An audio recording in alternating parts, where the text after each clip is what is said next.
বিএনপির নেতারা চাঁদার জন্য আমাকে মারলো, আমি তাদের বিচার চাই।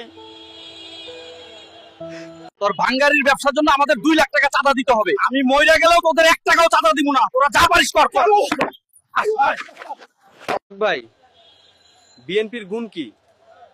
বিএনপির গুণ পাথর মেরে আমাদের মতো মানুষদের খুন। চাঁদা দে ভাই, আমি গরিব মানুষ, চাঁদা দিতে পারবো না। চাঁদা দিবি নাহলে জীবনটা দিয়ে দিবি। এটা বিএনপির এলাকা, এখানে বাঁচতে হলে চাঁদা দিতে হবে। চাঁদা দিবি নাকি বল? আমার কষ্টের উৎপাদিত টাকা আমি বেঁচে থাকতে চাঁদা দিব না। বিএনপি ক্ষমতায় আসলে কেমন বাংলাদেশ উপহার দিবে তার ভয়ঙ্কর ট্রেইলার বারবার দেখাচ্ছে। পুরো মুভি দেখতে না চাইলে সময় থাকতে রুখে দাঁড়ান।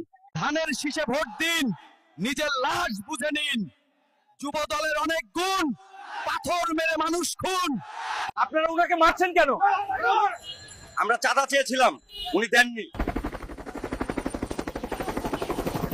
আমরা প্রবাসীরা নিজের বউ সামলাতে পারি না, আর কেউ কেউ বলে বিদেশ থেকে নাকি দেশ চালাবে।